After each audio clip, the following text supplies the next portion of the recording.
sociales. Saludamos a todos aquellos que se conectan y están para participar virtualmente con nosotros de esta exposición de la palabra del Señor.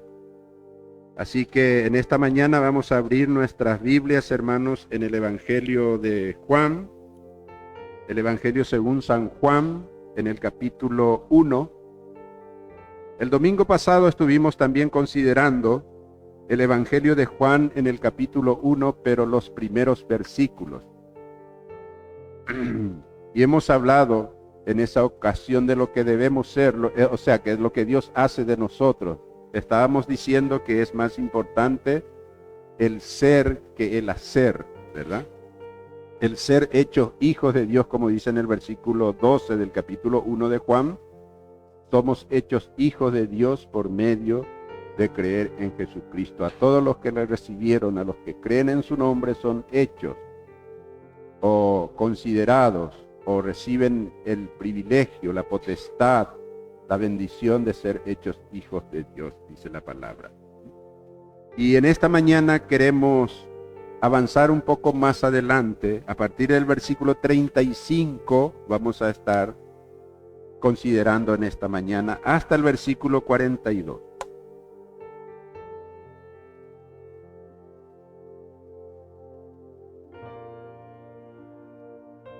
Voy a leer desde el versículo 29 para entrar un poco en contexto.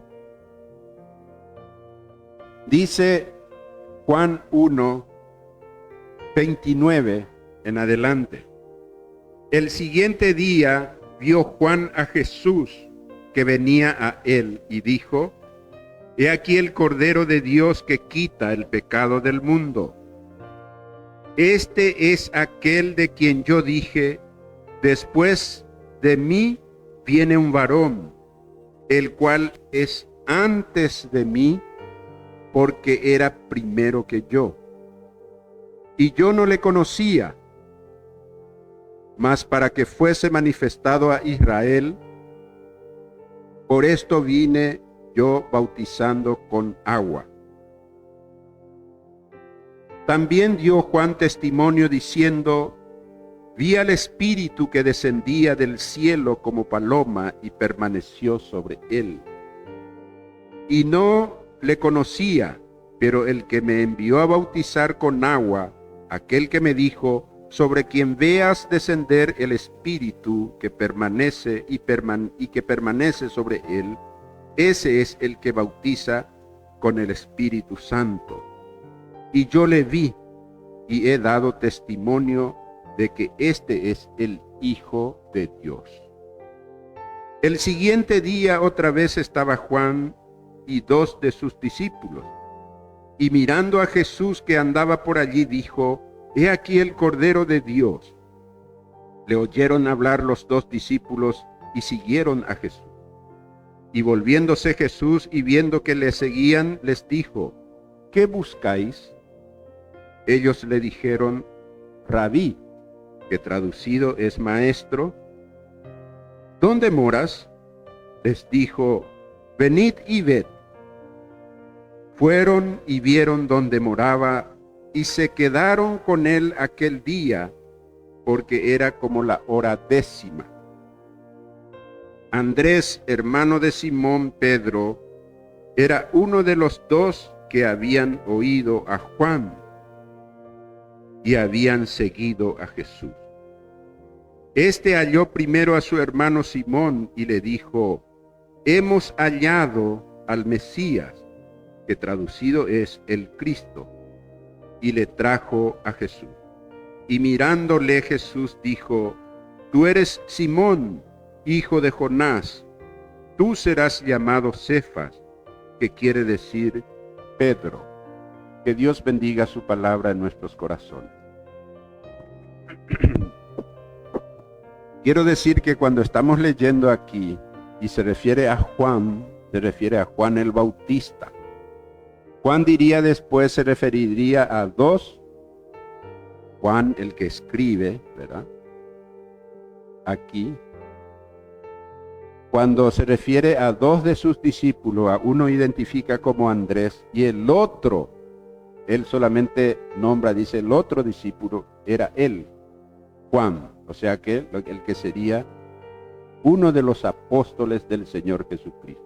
No Juan el Bautista, ¿verdad? A veces se confunde un poco, pero él cuando menciona a Juan por nombre se refiere a Juan el Bautista.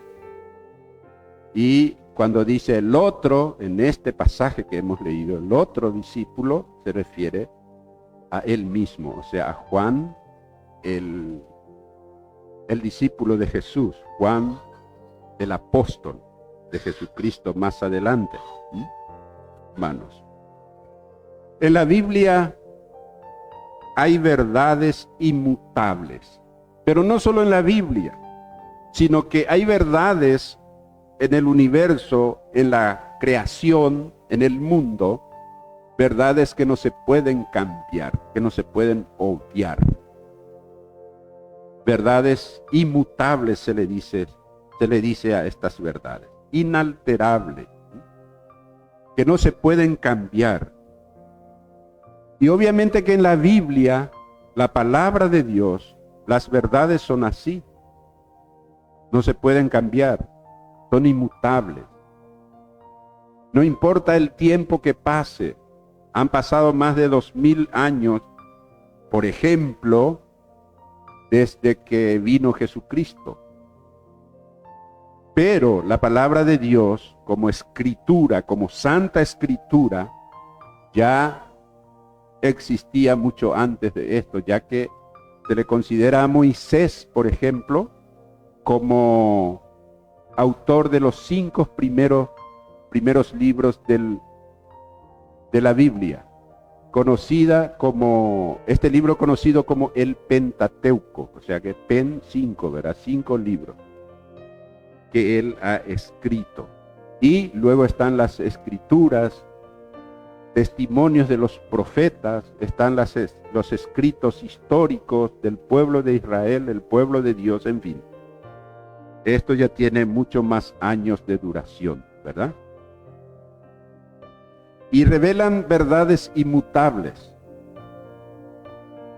verdades que no pueden cambiar y que no van a cambiar, que no han cambiado durante el transcurso del tiempo. Y una de esas verdades que permanece para siempre, por toda la eternidad, es que hay un solo Dios verdadero. Amén. Un solo Dios verdadero que se ha manifestado y que se manifiesta en 3 personas bien individualizadas: Dios el Padre, Dios el Hijo y Dios el Espíritu Santo. Son verdades inmutables. Y que hay también un solo mediador entre Dios y los hombres, Jesucristo hombre. Hay un solo mediador, uno que puede intervenir entre Dios y los hombres, uno solo, Jesucristo hombre. Jesucristo es por eso el único y suficiente Salvador. Él derramó su sangre para perdón del hombre pecador, que es otra de las verdades inmutables. El hombre es pecador por naturaleza. Esa es una verdad también que no se puede cambiar. Destituido el hombre de la gloria de Dios, dice la palabra de Dios, por causa de que es pecador. Y que solamente por medio de Jesucristo podemos ser salvos. Pedro en su primera predicación dijo: porque no hay otro nombre bajo el cielo, es decir, en toda la creación, en que podamos ser salvos, sino solamente en el nombre de Jesucristo. Y todos nosotros, todos los seres humanos, por causa de esa condición de pecador, o de pecadores que somos, hermanos, todos nosotros necesitamos de Jesucristo para perdón de nuestros pecados y de esa manera entrar en la vida eterna, habiéndonos arrepentido de nuestros pecados. y pedido perdón a Dios. La sangre de Jesucristo, su Hijo, dice la Biblia, nos limpia de todo pecado. Entonces, esas son verdades inmutables. Ahora hay también verdades como consecuencia de esa salvación del ser humano por medio de la fe en Cristo. Hay también verdades que son eternas, que permanecen para siempre. Por ejemplo, una vez que el pecador salvado, limpiado por la sangre de Cristo, arrepentido viene a Cristo, es hecho hijo e hija de Dios, entonces pertenece a Cristo por la eternidad. Amén. Mi Padre que me las dio, dice, están en mis manos, y nadie las puede arrebatar de mis manos, dijo Jesús. Yo los guardo. Él mismo oró por nosotros: Padre, no te ruego que lo quites del mundo, sino que los guardes del mal. Y eso es lo que hace el Señor, con su gracia, con su poder, a pesar de nuestras debilidades humanas. A los entregados en Cristo, a los cristianos, a los creyentes, Dios los guarda. Amén. Dios nos guarda. Hermanos, esa es otra de las verdades. Y luego, otra verdad que tiene que ver con estos perdonados, limpiados, hechos hijos e hijas de Dios, que Jesucristo nos ha dado vida eterna, dice la palabra, con toda seguridad. Hay otra verdad inmutable también, que tenemos una misión. No fuimos salvados, primero no fuimos salvados por casualidad. Es el propósito de Dios, tu salvación y mi salvación. Entonces, al realizarse esa obra de salvación, hay una misión, se nos fue dada una misión a cada uno de nosotros y a la iglesia en conjunto, hermanos, para cumplir en este mundo en que estamos hoy. No podemos obviar esta misión, que es la de testificar, dar testimonio de Jesucristo, del Jesucristo vivo en nuestra vida, con quien nosotros tenemos relación personal y espiritual.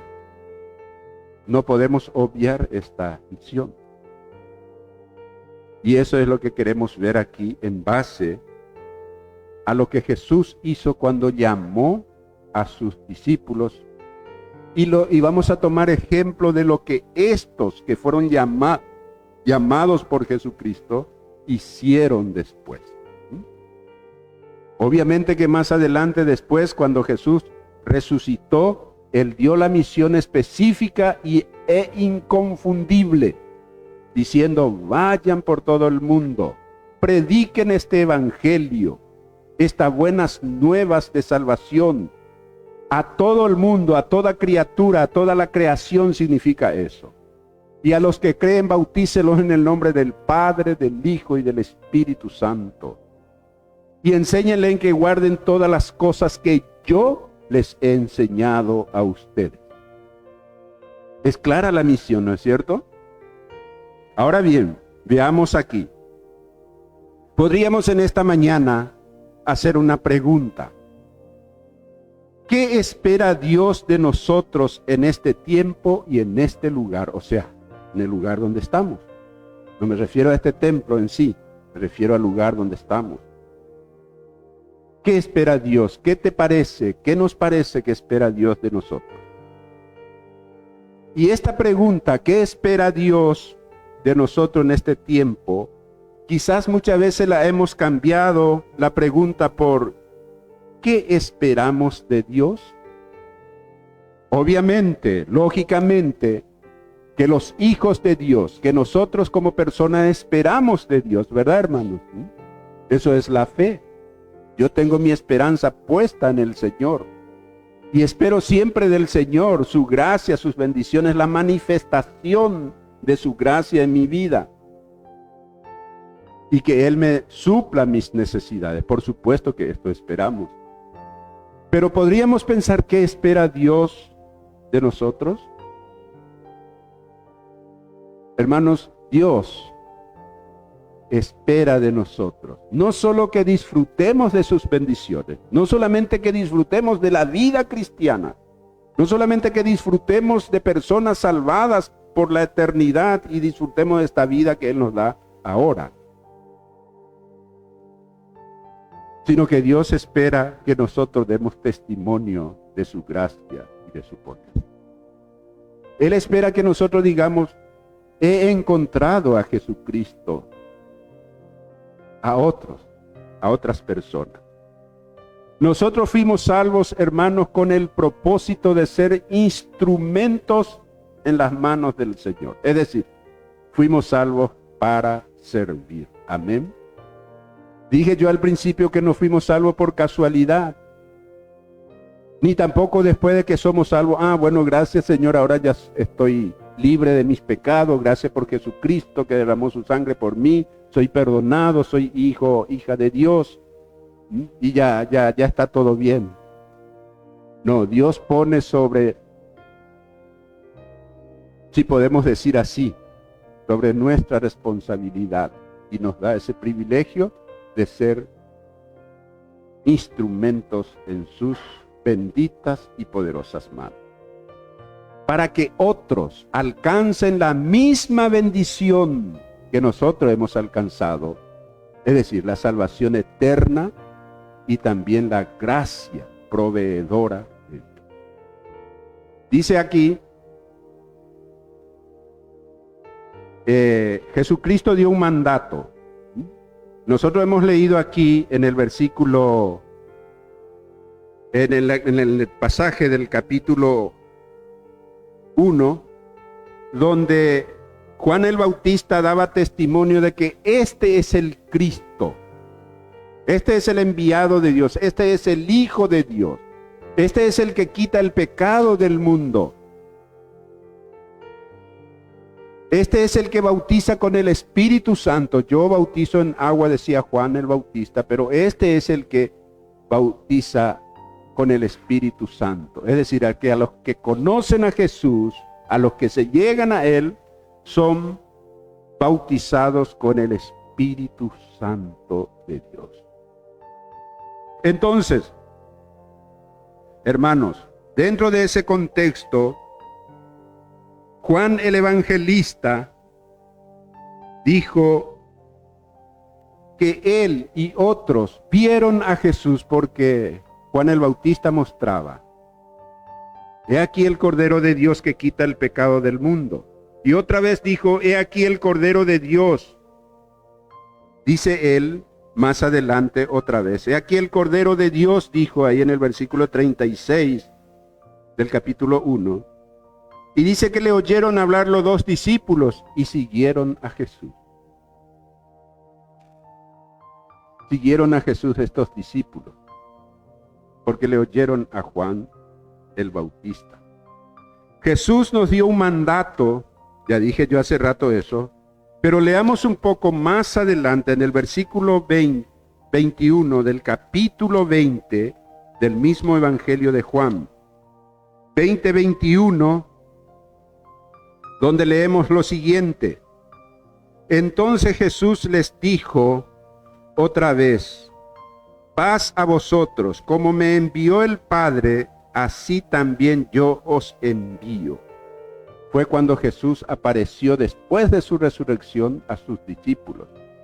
Como me envió el Padre a mí, así yo os envío.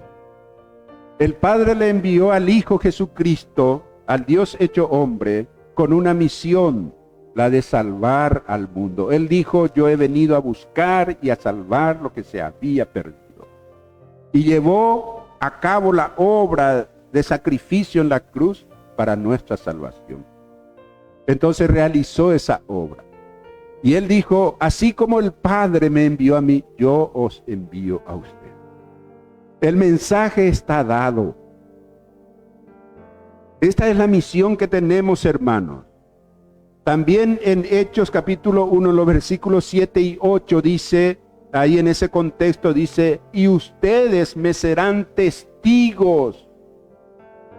Hermanos, este mandato no terminó entre los 11 apóstoles, porque en aquel tiempo cuando Jesús pronunció dice la palabra que eran los 11 discípulos, porque uno ya había salido, ¿no es cierto? Entonces ya no eran 12, eran 11 discípulos. Y Jesús le dijo, ustedes me serán testigos. Y a través de estos testigos, más adelante podemos leer en Hechos de los Apóstoles, seguir leyendo en ese capítulo, la vida de los primeros cristianos. Dice que perseveraban unánimes, reunidos juntos. Unánime quiere decir que estaban juntos, no solamente físicamente, sino también en propósitos, en conocimientos, es decir, en ideas. Hermanos, estaban juntos, en un espíritu. Dice, perseveraban en las oraciones, en la comunión unos con otros, en el partimiento del pan, y dice, y en la enseñanza de los apóstoles. Y las enseñanzas de los apóstoles no son otra cosa, sino la enseñanza del Señor Jesucristo. Entonces, estos discípulos de Jesús, estos apóstoles de Jesús, que han recibido la misión de ir y predicar el Evangelio y enseñar a aquellos que se convertían a Cristo, estaban cumpliendo ellos a cabalidad. Porque dice la palabra, perseveraban en la enseñanza de los apóstoles. Y eso siguió a través de los siglos. Y llegó hasta nosotros, gloria a Dios. Podemos seguir aprendiendo de las mismas enseñanzas. Y esa enseñanza era, hermanos, una de las enseñanzas fundamentales era que cada uno de nosotros somos testigos de Cristo. Amén. No hemos sido salvos por casualidad. No hemos sido salvos con otras cosas raras, sino por haber creído en Jesucristo, arrepentido de nuestros pecados y haber recibido a Él como Señor y Salvador de nuestras vidas. Y Él nos perdona de todos nuestros pecados y hace de nosotros hijos e hijas de Dios. Y eso hemos recibido por gracia, no por mérito, sino por gracia. Y es lo que debemos seguir haciendo. Ser testigos de Cristo significa contar lo que Él es, lo que Él ha hecho por todos y lo que Él ha hecho por mí en particular. Ser testigos de Cristo. Ser testigo de Cristo es llevar la palabra de Dios a las personas que aún no conocen a Cristo. Hermanos, aquí somos enseñados nosotros por la actitud de aquellos primeros discípulos. Fíjense, versículo 35 en adelante. El siguiente día otra vez estaba Juan el Bautista, y dos de sus discípulos, los discípulos de Juan el Bautista, a quien él había bautizado, y mirando a Jesús que andaba por allí, dijo, he aquí el Cordero de Dios. Le oyeron hablar los dos discípulos y siguieron a Jesús. He aquí el Cordero de Dios, y los otros dos discípulos dijeron, nosotros queremos ir con Él, queremos conocerle. Queremos conocer personalmente a este Hijo de Dios, el Cordero de Dios. Y volviéndose Jesús, porque le seguían, dice, y viendo que le seguían, les dijo, ¿qué buscáis? Qué interesante esta pregunta del Señor Jesucristo. ¿Qué buscan? Es, cambiando un poquito la pregunta, ¿por qué me sigue? ¿Qué buscan? Y les dice estos discípulos, ellos le dijeron rabí, que quiere decir maestro. Rabí es una palabra aramea que significa maestro. Le dijo, ¿dónde moras? ¿Dónde vives? Y Jesús le dice, les dijo, venid. Cuando nos hablan de Jesucristo, o cuando te hablaron de Jesucristo, no es que tenemos que creer todo lo que la gente diga acerca de Jesucristo, sino que tenemos que venir a Él y ver. Venid y comprueben, vengan y comprueben.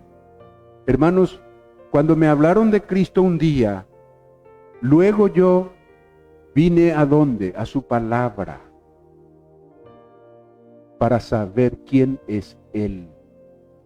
Vengan aquí, ¿quieren conocerme? No les dijo Jesús, bueno, yo vivo allá en la calle tal, en ese cruce, en la esquina tal, en tal casa, vengan y vean.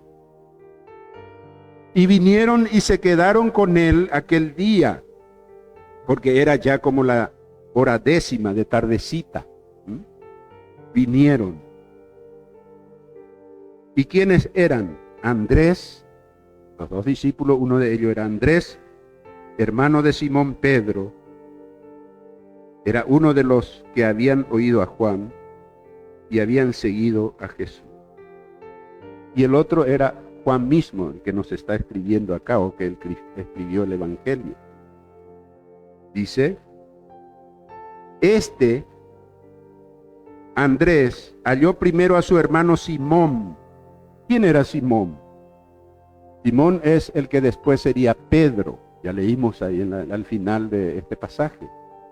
Le llamó y Simón le dijo a Pedro, Andrés le dijo a su hermano Simón, le dijo, hemos hallado al Mesías, que traducido es el Cristo. Fíjense el testimonio de Andrés. Ellos se quedaron con Jesús ese día hasta tarde, hermanos. Y Jesús les dijo quién era Él. Entonces, hemos hallado ahora al Mesías, que traducido es el Cristo, el prometido de Dios. Todos los judíos, el pueblo de Israel, estaban siempre a expectativa, a la espera del Mesías, del ungido de Dios. Estaban siempre a la espera. Y resulta que ahora, vamos a situarnos en el lugar de Simón Pedro. Y resulta que ahora viene mi hermano y me dice, nosotros le hemos encontrado al Mesías. ¿Qué les parece? ¿Pero cómo? ¿Cómo puede ser eso? ¿Acaso el Mesías no tiene que venir con bombos y platillos, con un ejército, en fin, majestuoso? ¿Qué me estás diciendo? ¿El Mesías? Sí, lo hemos hallado. Hemos encontrado. Y entonces, ¿qué hizo Andrés? Le trajo a Jesús. Aquí está. Le trajo a Jesús. Hermanos, esto nos enseña que hay un método personal de testificar a otros acerca de Cristo. Amén. Está bien y haríamos bien si nosotros le invitamos a nuestro familiar, a nuestro pariente, a nuestros vecinos, a nuestros amigos que aún no conocen al Señor, y traerlos un domingo a la mañana en el culto para que escuchen la palabra de Dios, eso está demasiado bien, excelente. Pero hay un método personal que el Señor nos enseña a través de su palabra y que aprendemos a través del ejemplo, en este caso de Andrés primeramente, que le dijo a su hermano Simón: hermano, hemos encontrado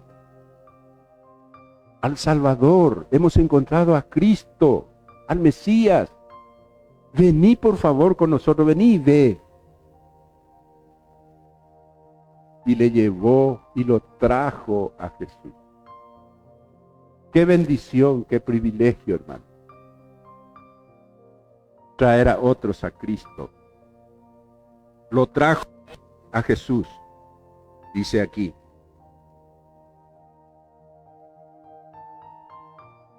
Luego se desarrolla todo eso y mirándole Jesús le dijo: tú eres Simón. Aquí hay una revelación también muy importante y que encontramos en el libro de Juan, cuando Jesús le llama a sus discípulos para ser sus apóstoles. Jesús conocía el corazón de ellos. Así le dijo, por ejemplo, a Natanael: cuando estaba bajo la higuera, yo te vi, te conocí. Para Jesús no era nada sorprendente. Su pregunta fue más bien retórica cuando le dijo a estos dos discípulos: ¿qué buscan? Él sabía lo que ellos estaban buscando. Y fue y les enseñó. E inmediatamente, por la convicción que tuvo Andrés de haber encontrado al Mesías, al Salvador, lo trajo. Nadie que no tenga la convicción de que Jesús es su Señor y Salvador puede decirle al otro.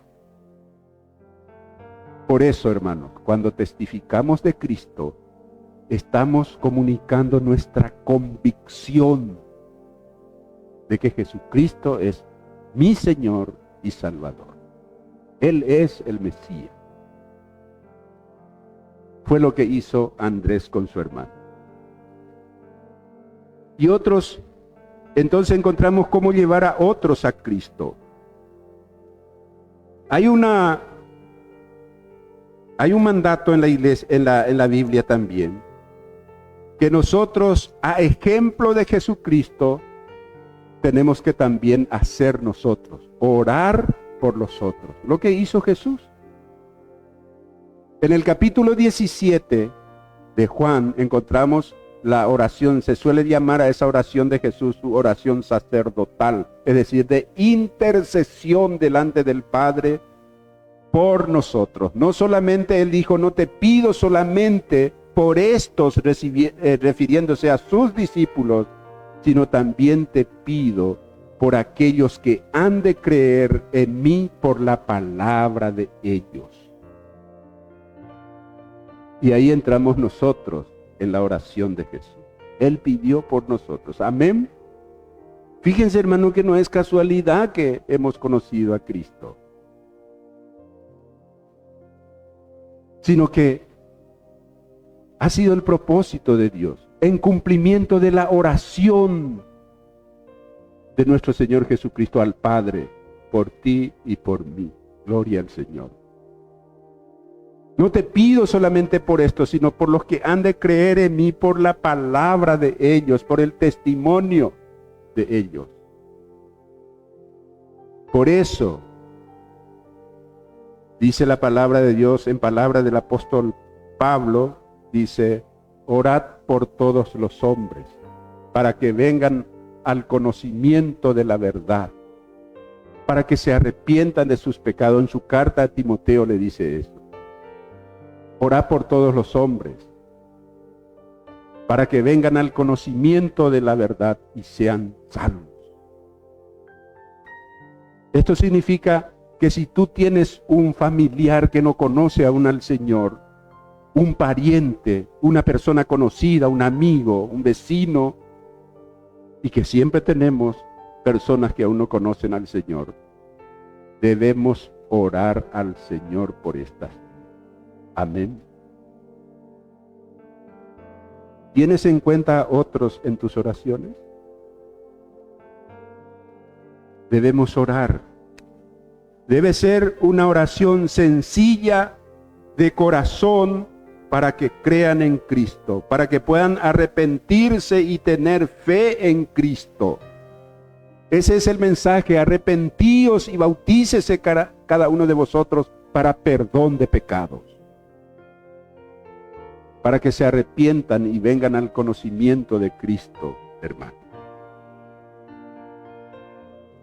Le trajo a Jesús Andrés a su hermano Simón, y le dijo Jesús a Simón: tú eres Simón, hijo de Jonás. ¿Cómo le conocía, no? Tu padre se llama Jonás. Pongámonos en el lugar de Simón. Y estamos frente al Señor Jesucristo. No tenemos que decirle: Señor, yo quiero presentarme. Yo soy fulano o fulana de tal. Él ya nos conoce. Tú eres Simón, hijo de Jonás. Y cuando Simón vino a Jesús con su hermano Andrés, dijo: tú serás llamado Cefas. Cefas es un nombre en arameo que quiere decir Pedro en griego. Y Pedro quiere decir Petros, piedra. Fragmento de piedra que se extrae de la roca. Pedro es eso. Tú serás llamado Pedro. Hermanos, Jesús estaba con autoridad celestial hablándole como el Mesías que es, hablándole con toda firmeza y autoridad a Simón, a tal punto de cambiarle su nombre. ¡Qué convicción! ¿Qué duda podría tener ahora Pedro? Conoce a mi Padre, conoce quién soy yo. Y ahora me dice que ya no voy a ser más Simón, sino Pedro. Comenzaba un camino nuevo en la vida de Pedro. Hermanos, ¿qué les parece? ¿Por qué esta actitud de Andrés para traer a su hermano Pedro a Jesús? Porque él entendió de inmediato que esta salvación, que este conocimiento de Jesucristo no debe quedar solamente para mí, debo compartir. Y empezó por su hermano. ¿Qué altitud la de Andrés? ¿No es cierto? Le trajo a Jesús. De esta manera está obedeciendo ya de antemano el mandato de Cristo. Id, predicad este evangelio, anuncien el reino de Dios. Cuando sucede eso, hay gozo aquí y también en el cielo. Dice en Lucas que hay gozo en el cielo por un pecador que se arrepiente. Cuando en Lucas también relata la historia, la parábola del hijo pródigo, cuando el hijo perdido llegó a la casa, ¿qué hizo el padre? Hizo fiesta, hermano. Manifestó gozo, alegría, porque mi hijo era perdido y fue encontrado. Estaba muerto y ahora vive.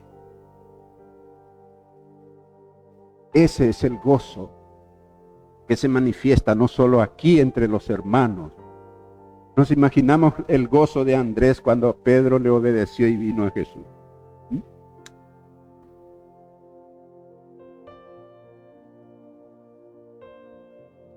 Hay gozo en el cielo por un pecador que se arrepiente. No habrá gozo en tu corazón si tú eres el instrumento usado por Dios para traer a esa persona a Jesús. Alegría, ¿no es cierto? ¡Qué alegría! ¡Qué gozo! Nos convertimos en testigo personal de Cristo. Pablo dijo, ay de mí si no anunciare el Evangelio. Ay de mí. Es decir, él había dicho también, para mí el vivir es Cristo y el morir es ganancia. Y dijo también, ay de mí, pobrecito de mí. ¿Qué significado tendría mi vida si yo no anuncio el Evangelio de Jesucristo? Hermanos, hay gozo en la presencia del Señor por un pecador que se arrepiente. Hubo gozo en el cielo cuando tú te arrepentiste y viniste a Cristo. Ahora, Dios espera de nosotros que seamos instrumentos de bendición para otros. Ya dijimos al principio, hay verdades inmutables. Y una de esas verdades dijimos que el pecador, el ser humano, no importa quién sea, está perdido sin Cristo. Así como lo estuvimos tú y yo. Pero cuando encontramos a Cristo hemos venido a la vida. Hemos pasado, dice la Biblia, de muerte a vida, de maldición a bendición. Y esto es lo que el Señor nos llama a cada uno de nosotros, a compartir nuestro gozo de la salvación. Pidamos al Señor para que Él nos fortalezca, nos dé convicción firme y quite de nosotros todo miedo, todo temor para testificar a otra persona. Eso es posible, amén. Es posible porque es el poder de Dios que se manifiesta en nosotros. No estamos diciendo que te vas a ir a la plaza a poner y a predicar públicamente. Si puedes hacer eso, hazlo. No estamos diciendo que vas a ocupar una tarima ahí como un evangelista para predicar a viva voz. Estamos hablando de compartir como Andrés lo hizo personalmente con Simón. Personalmente con otro. No sabemos todo. Algunos alegan, dice, pastor, yo quiero, pero no conozco muchas cosas. Aprende Juan 3:16. Muéstrale eso a la persona. Para terminar, cuento un corto testimonio. Yo conocí al Señor cuando tenía 18 años. Y uno de mis amigos de antes, ¿verdad? Antes de mi vida convertida, un día me dijo, me llamó y me dijo, quiero preguntarte algo. ¿Qué es lo que pasa contigo? ¿Qué pasó contigo? ¿Por qué no andas más con nosotros? Es decir, en las cosas que antes andaba. Quiero saber qué pasó contigo. Y yo todo tímido y avergonzado le dije, bueno, esto es lo que pasó conmigo. Vení, mostrame acá. Y él tenía una Biblia. Mostrame acá. Yo tenía días de convertido, quizás un mes. Me dijo, mostrame acá. ¿Qué es lo que te dijeron? Yo acá tengo la Biblia. Hermanos, y acudí a Juan 3:16 porque era lo único que conocí. Acá dice así, porque de tal manera amó Dios al mundo que ha dado a su unigénito para que todo aquel que en él cree no se pierda, mas tenga la vida. Y esto es lo que yo creo. Creo en Cristo ahora. Y me dijo, me hablaba así porque era un señor mayor ya. Yo era un joven de 18 años. Me dijo, quiero irme contigo a tu iglesia cuando te vaya, avísame. Y estaba cerca la Navidad, entonces le invité para irse en Navidad.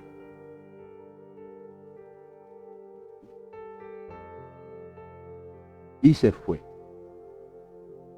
Y justo esa Navidad, en ese culto, yo me bautizaba. Hacía 2 meses que había conocido al Señor. Y me bautizaba yo ese 25 de diciembre. Y bueno, y después conversamos más, hablamos, no vivía lejos de mi casa. Cuando yo iba para mi trabajo y volvía, casi siempre nos veíamos. Y él empezó así. Luego yo muy rápido vine al cuartel y no supe más nada de él. Un día, cuando me fui de permiso a mi casa, de mi valle, mi ciudad, ahí iba yo caminando por la calle y de repente frena una bicicleta al lado mío. Y le miro yo y era él, ese señor. Y me dijo, hola hermano. Y yo creí que me decía de burla, hermano. Hola, ¿qué tal, don fulano? ¿Cómo estás? No crees, ¿verdad, que te diga hermano? Y no sé. Pero sí, somos hermanos en Cristo. Yo recibí aquí. Estoy ahora en la iglesia. Fui bautizado. Gloria a Dios. Puedo aplaudir si quiero. Al Señor. Al Señor. Qué bendición. Nunca me olvidé. No da para olvidar. El Señor lo hizo. Yo solo di la palabra y Él escuchó la palabra en el templo también. Qué bendición. Son experiencias que cada uno de nosotros podemos vivir. Hay varias experiencias, pero esta es una de las que yo no pude olvidar. Oramos. Padre, Señor, a ti sea la gloria y la honra en esta mañana. Gracias, Señor. Gracias por tu infinito amor y misericordia. Gracias por Jesucristo nuestro Señor, que conoce nuestro corazón, que conoce nuestra condición, que nos ha perdonado por la sangre preciosa de Él derramado en la cruz. Gracias, Señor. Gracias por hablarnos por medio de tu palabra para enseñarnos lo que hemos sido, lo que somos en Cristo y lo que podemos ser. Instrumentos tuyos en las manos poderosas tuyas, Señor. Bendícenos. Gracias por tus eternas promesas, por tus bendiciones. Bendice a mis hermanos, a mis hermanas. Bendice a las familias. Bendice tu iglesia, Señor. Bendícenos y úsanos como instrumentos poderosos en tus manos. Gracias, Señor Dios. Te pedimos una vez más perdón por nuestros pecados y nos encomendamos en tus benditas y poderosas manos. Señor, sigue bendiciéndonos. Extiende tu mano misericordiosa y de poder sanadora sobre aquellos que están enfermos. Devuélvale, Señor, te rogamos, te suplicamos pronto la salud. Hágase tu voluntad en nuestras vidas y en medio de tu pueblo. Te pedimos en el nombre de Jesucristo y te damos las gracias en el nombre de Él. Amén. Que Dios nos bendiga.